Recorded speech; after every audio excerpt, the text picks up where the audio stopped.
Puspitasari. Saya kelas 601 program studi komunikasi. Di sini saya akan menjelaskan jawaban dari mata kuliah Teknik Lobby dan Negosiasi. Di sini saya akan menjelaskan dan menjabarkan jawaban dari ujian tengah semester saya pada mata kuliah Teknik Lobby dan Negosiasi. Jawaban pertama. Baiklah, di sini saya akan menjawab pertanyaan dari nomor 1, yaitu mengapa komunikasi persuasif penting dalam negosiasi. Di sini saya akan menjelaskan jawaban nomor 1 yang mengutip dari para ahli. Menurut Aristoteles, elemen utama dalam retorika seni berbicara persuasif ya, etos, patos, dan logos. Dalam negosiasi sendiri, etos memiliki peran penting dalam komunikasi persuasif. Memang sangat penting untuk negosiasi karena memiliki peran kunci dalam membentuk persepsi, mempengaruhi sikap, dan mendorong pihak lain untuk menyetujui suatu tawaran dan solusi. Dengan membangun kepercayaan dan kredibilitas, komunikasi persuasif membantu membangun citra yang kredibel dan dapat dipercaya. Pihak yang terlihat jujur, logis, kemudian memiliki itikat baik, cenderung lebih mudah untuk meyakinkan lawan bicaranya dalam bernegosiasi. Kemudian adanya pengaruh emosi dan sikap. Selain aspek logika, persuasi juga menyentuh emosi untuk bernegosiasi, seperti kemampuan mempengaruhi perasaan orang lain. Kemudian memiliki empati dapat menjadi pembeda antara kesepakatan dan kegagalan. Kemudian mengolah konflik dan menurunkan resistansi pendekatan persuasif juga dapat meredakan ketegangan, membantu pihak-pihak tetap fokus pada solusi dan mengurangi sikap defensif dan penolakan yang kaku. Meningkatkan peluang untuk kesepakatan win-win dengan menggunakan komunikasi persuasif, atau seseorang negosiator dapat menunjukkan bagaimana hasil yang diinginkan itu akan menguntungkan kedua belah pihak. Jadi intinya, komunikasi persuasif itu adalah alat strategis dalam negosiasi yang membantu menciptakan pemahaman, bangun hubungan baik, dan pada akhirnya mencapai hasil yang diinginkan. Kemudian jawaban yang nomor 2 adalah menjelaskan hakikat mendengarkan dalam proses komunikasi. Hakikat mendengarkan dalam proses komunikasi adalah proses aktif dan sadar, menerima, memahami, menafsirkan, dan memberi makna terhadap pesan yang disampaikan oleh pembicara. Mendengarkan bukan hanya sekedar suara, melainkan melibatkan perhatian, menargetkan pengambilan keputusan dengan menunjukkan bahwa ada tekanan dari para pemilih. Contoh lobby akar rumput sendiri seperti kampanye lokal pada lingkungan itu sendiri, seperti penolakan pembangunan tambang di wilayah mereka. Contoh yang kedua seperti aksi mahasiswa atau para siswa yang menolak RUU tertentu. Gerakan global seperti Free Day of Future yang dimulai dari aksi individu lalu sampai menyebar luas. Dan bentuk lobby yang ketiga adalah Komite Aksi Politik. Political Action Committee atau disebut juga PAC ya, adalah organisasi yang dibentuk untuk mengumpulkan dan mendistribusikan dana guna mendukung atau menentang kandidat, kebijakan, atau dalam proses politik, terutama selama pemilu, seperti menggalang dana dari individu ke individu lainnya atau kelompok yang mendukung untuk dikumpulkan, mendukung untuk suatu agenda politik. Kemudian ciri berikutnya itu adalah memberikan finansial, kontribusi finansial pada kandidat atau partai politik. Jadi dukungannya itu berupa seperti dana, membiayai advokasi selama kampanye berlangsung dari door to door atau lobby politik yang tujuannya mempengaruhi politik. Contohnya seperti relawan politik, calon ya, relawan pro Jokowi yang mendukung Joko Widodo. Kemudian ada sahabat Ganjar yang aktif selama pemilu tahun 2024 ya. Jadi organisasi ini memiliki komite aksi politik ya, yaitu di mana mereka itu sangat mendukung kandidatnya dalam sebuah politik. Kemudian soal nomor 4 adalah jelaskan strategi negosiasi dan upaya meyakinkan pihak lain.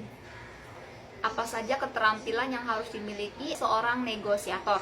Baik, di sini saya akan menjawab pertanyaan dari soal nomor 4, yaitu strategi negosiasi dan upaya meyakinkan pihak lain bertujuan untuk mencapai kesepakatan yang saling menguntungkan, atau yang disebut juga win-win solution. Strategi negosiasi juga itu bisa disebut yaitu dengan persiapan yang matang, suatu kumpulan informasi untuk melawan isu yang dibahas, dan tujuan akhir. Cara membangunnya juga dalam strategi negosiasi ini diperlukan keterampilan yang dimiliki oleh negosiator, mulai dengan membangun kepercayaan dan komunikasi yang baik. Sikap ramah dan empati juga sangat diperlukan untuk negosiator dalam berkomunikasi. Bukan hanya posisi, tapi juga memprioritaskan hal-hal yang harus bisa dikompromikan, juga harus bisa dinegosiasi, agar bisa dinegosiasi. Kemudian harus pandai dan bisa memilih solusi, menciptakan komunikasi yang aktif, walaupun komunikasi itu berjalan sangat alot. Jadi tugas negosiator itu adalah mencairkan suasana, juga bisa menawar sesuatu dan konsesi yang diberikan. Lanjut pada pertanyaan nomor 5, proses interaksi antara dua pihak atau lebih yang memiliki kepentingan berbeda, kesepakatan yang saling menguntungkan. Proses ini melibatkan komunikasi, kompromi yang diharapkan dapat menghasilkan titik temu. Contoh dari negosiasi sendiri itu saya berikan contoh seumpamanya kita membeli mobil harga 100 juta, kemudian ditawar sang pembeli 90 juta, maka kita cari titik temunya di angka 95 juta, seperti itu. Jadi kita bagaimana bernegosiasi itu menemukan suatu titik temu yang sekiranya itu tidak saling merugikan antara jual dan pembeli. Kemudian ada unsur-unsur teks di lobby dan negosiasi. Ini beberapa unsur penting yang membentuk strukturnya. Yang pertama, membentuk orientasi, pengenalan atau pembukaan. Jelaskan siapa pihak yang dan apa yang dibahas. Kemudian contohnya unsur permintaan dan usulan yang diajukan oleh salah satu pihak. Itu juga termasuk dalam unsur teks lobby dan negosiasi. Unsur pemenuhan yang seperti merespon atau bisa menolak, itu tergantung bagaimana suasana negosiasi berjalan. Kemudian adanya unsur persetujuan. Unsur persetujuan sendiri yaitu adalah keputusan yang diambil oleh kedua belah pihak, kesepakatan ya. Jadi kesepakatan yang diambil itu harus sesuai dengan persetujuan kedua belah pihak. Kemudian ada penutup, bahwa di sini kedua belah pihak ini menegaskan untuk masalah kedepannya bagaimana, nanti surat-suratnya bagaimana, itu nanti kedepannya itu harus difikirkan juga. Itu masuk dalam unsur teks lobby dan negosiasi dalam penutupnya ya. Penutupnya itu ditutup dengan bagaimana nanti kesepakatan di masa depan, seperti itu. Solusinya bagaimana? Adanya penegasan, intinya ditegaskan kembali bahwa kesepakatannya udah seperti ini, seperti itu. Kemudian teori perbedaan dalam budaya negosiasi sendiri. Negosiasi sangat dipengaruhi karena setiap budaya itu memiliki norma dan gaya komunikasi yang berbeda. Hari ini menunjukkan bahwa komunikasi lintas budaya itu sangat penting agar tidak terjadi miskomunikasi dalam negosiasi. Contohnya seperti negosiasi Amerika Serikat cenderung langsung ya, fokus pada kepentingan pribadi atau perusahaan. Kemudian ada negosiasi negara Jepang, Indonesia dan Jepang ya contohnya, lebih memperhatikan hubungan jangka panjangnya dan keharmonisan kelompok itu sendiri. Jadi dalam budaya-budaya negara itu kan berbeda-beda ya. Amerika mengambil budayanya secara langsung, kemudian Jepang menginginkan untuk lebih memilih hubungan jangka panjangnya agar selalu harmonis misalnya. Kemudian saya akan menjawab pertanyaan nomor 6, yaitu jelaskan mengenai teori perbedaan budaya dalam negosiasi. Jawaban disertai dengan contohnya. Langsung saja, teori perbedaan budaya dalam negosiasi ini menjelaskan bagaimana nilai norma dan kebiasaan budaya yang berada dalam mempengaruhi gaya, strategi, dan hasil dalam proses negosiasi itu sendiri. Apakah antar individu atau antar kelompok, semuanya memiliki budaya yang berbeda-beda. Budaya juga mempengaruhi cara orang berkomunikasi, membuat keputusan, cara memahami waktu, dan bagaimana cara mereka memulai suatu hubungan. Itu yang seperti saya jelaskan pada nomor 5 tadi, contohnya pada Amerika Serikat itu sendiri, bahwa Amerika Serikat lebih suka negosiasi yang cepat ya, perbedaan budaya yang cepat itu, jadi keputusannya langsung diambil. Berbeda dengan Jepang lebih memilih jangka panjang untuk sebuah konteks yang lebih konkret. Kemudian yang nomor 7, jelaskan pemahaman Anda mengenai adanya perbedaan budaya dalam negosiasi.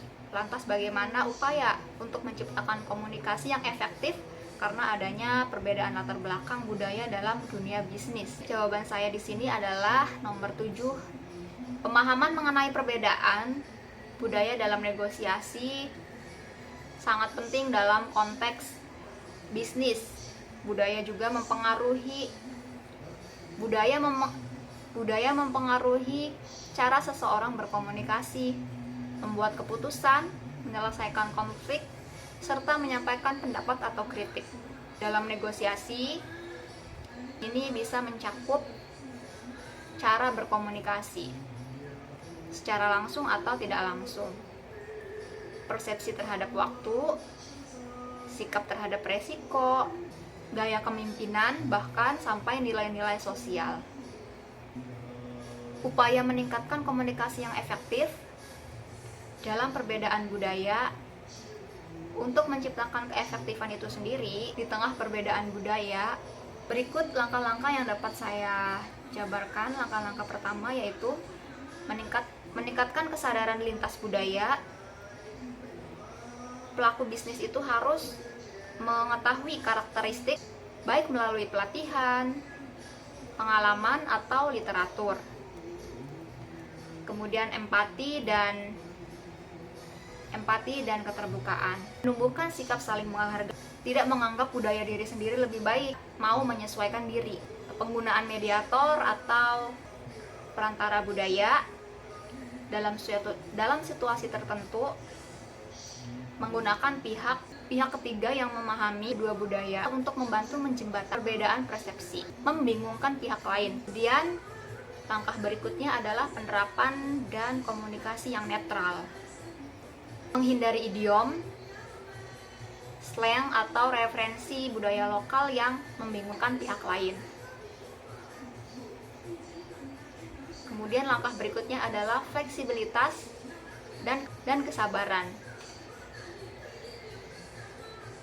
Menyesuaikan ekspektasi terhadap proses negosiasi, terutama bila mitra berasal dari budaya yang lebih kolektif dan prosesif. Baik, mungkin itu saja jawaban yang dapat saya jabarkan dalam mata kuliah Teknik Lobby dan Negosiasi. Terima kasih untuk dosen pengampu saya, Ibu Rosana Ali, yang banyak sekali membimbing saya dalam kuliah di semester ini. Sampai jumpa.